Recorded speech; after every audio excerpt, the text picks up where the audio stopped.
Good morning everyone! Aling Tindera Vlogs here. Hello mga pasari! Kamusta po ang lahat? For today's video, magluluto ako ng chicken soup. Gamit ang chicken legs at saka lalagyan natin siya ng patola with sutanghon. So kailangan, bago ko mag-upisa guys, ay i-prepare ko muna ang ating mga gagamitin. So dito, gagamit tayo ng bawang. Nadiktik ko na nga guys, na-slice ko na sila. Bawang, sibuyas, at luya.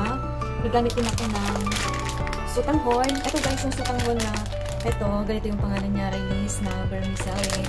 Tapos ang ingredients na guys ay mung beans. Ayan, yan. Ito lang yung ingredients niya guys. Teka. Ayan. Ganyan lang ang ingredients niya. Tapos ito yung patola. 2 pirasong patola ito. Tapos so pinutol ko. And then gagamit ako ng coconut oil. Gagamit ako ng black pepper na ground black pepper. Tapos gagamit din ako ng ito buong paminta. So mag-umpisa na tayo guys na ito pala guys sa patola ay kailangan ko muna siyang balatan.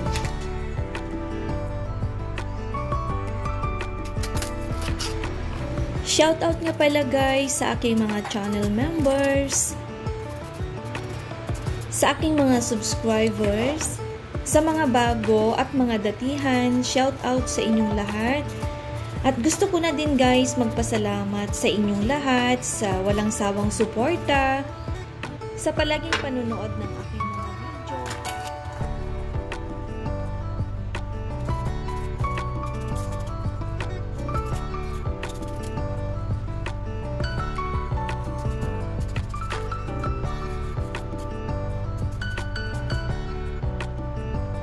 So, ito na guys yung nabalatan nating patola. Tapos, kailangan natin itong slicein ng maliliit. Sa pag-i-slice guys, kahit anong design ang gawin ninyo. Pwede siyang pahaba, pwedeng pa-slanting, pwedeng yung tamang bilog-bilog lang. So, slicein lang natin ito hanggang sa matapos. Yung ito guys, hindi ko naman na nilahat na talagang tinanggal yung balat. Kasi actually sa province namin dati, kapag nagbabalat kami ng ganitong patola, yung mga gilid-gilid lang niya ang tinatanggal namin. Tapos ito, may mga naiiwan talaga ito. Nakakain naman siya guys. Kasi pagka naluto yan, malambot na din siya.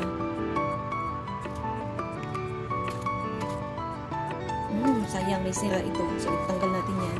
Yung part na yan, kailangan lang natin siyang tanggalin.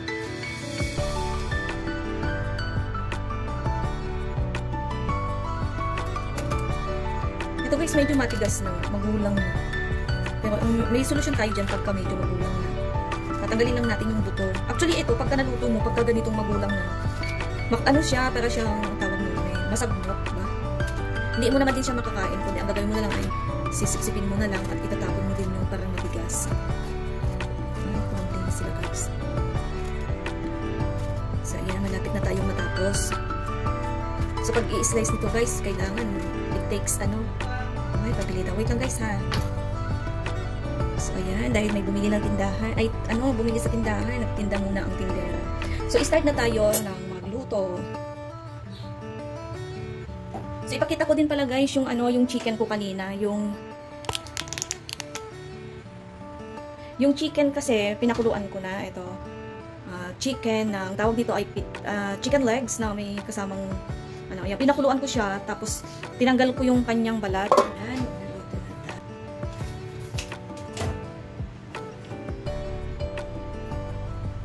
Hoy, madami pala yung mantika na yan, ha. So, mainit na yung ating mantika. Mag-start na tayong maggisa. So, eto guys, lagi pagka naggigisa ako, inuuna ko palagi ang sibuyas. Kasi ang sibuyas, madali siyang, medyo matagal-tagal siyang masunog. Matagal maluto, I mean.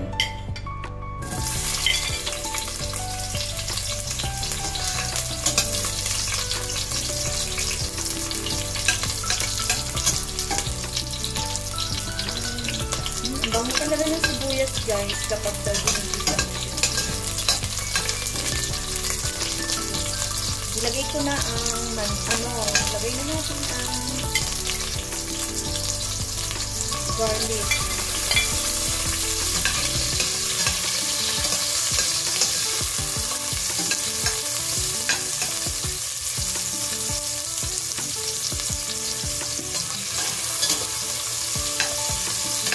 Isunod ko na ang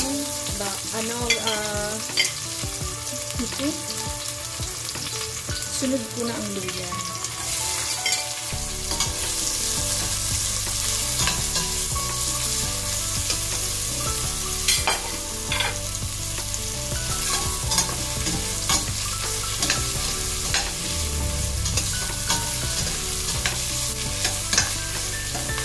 Haluin lang natin ito hanggang sa mag-brown silang lahat.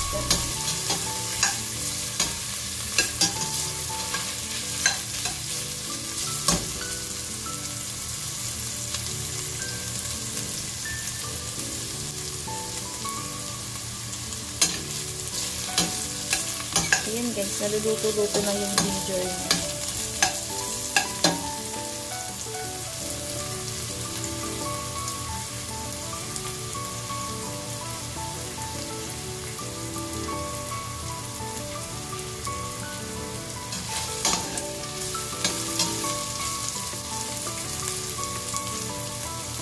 Ngayon, ilagay naman na natin ang chicken.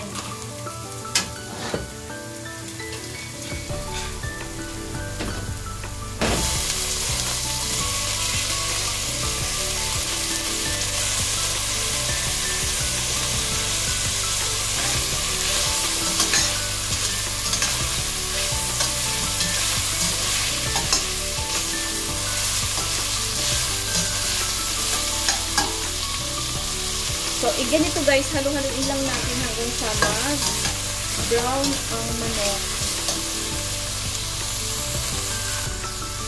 Tapos, takpan natin para madali lang siyang maluto. Para madaling lumambot ang manok, takpan natin.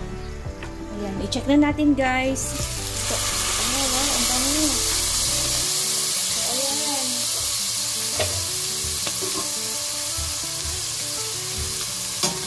Luto na yung ating chicken. Nag-brown-brown na.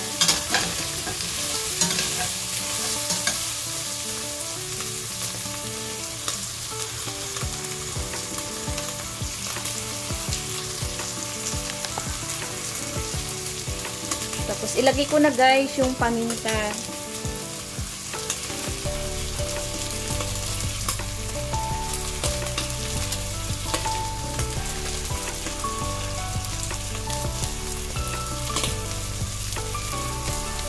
Tapos, asin. Gagamit ako ng asin na 1 kutsara.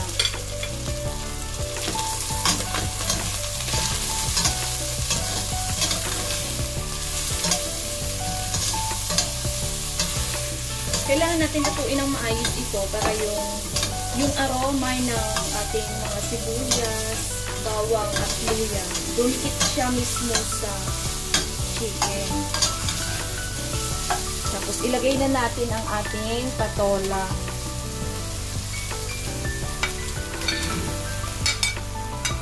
Dami.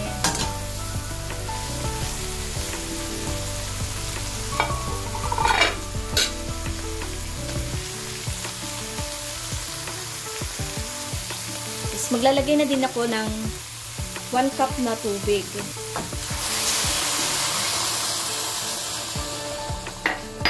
At haluin natin. Itong patula guys, madali lang siyang maluto, madali lang siyang lumambot. So, ilalagay ko na din yung ating sutanghon. Ito na yung sutanghon ko guys, ginupit ko na nga siya sa 2. So, ganyan lang siya.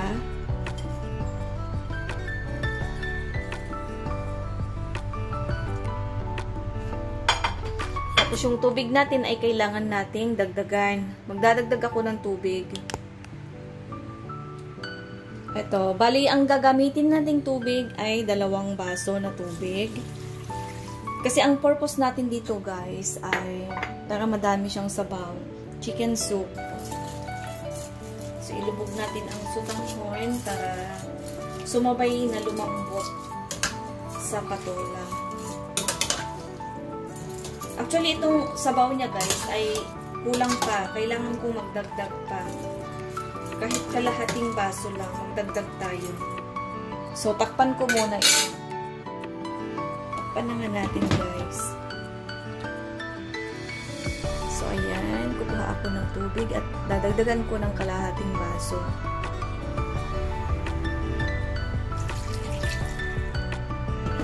Tapos, antayin lang natin siyang kumulo. So, ayan guys. Kumulo na ang ating sabaw niya. Kumulo na siya. Malapit na itong maluto. Kunting ano na lang, mga 5 minutes na lang guys, luto na ito. So, tikman naman natin yung kanyang sabaw. Kung sakto na ba yung panlasa natin.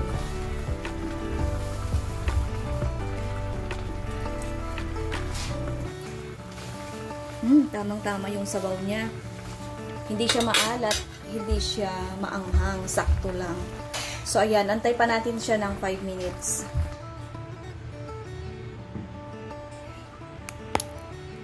So, ayan guys, luto na ang ating chicken soup.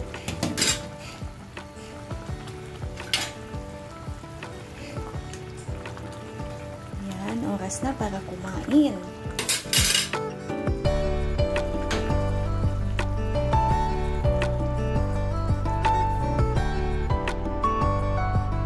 So, ito na ang ating chicken soup with patola and sotanghon. Ayan ang ating ulam for today.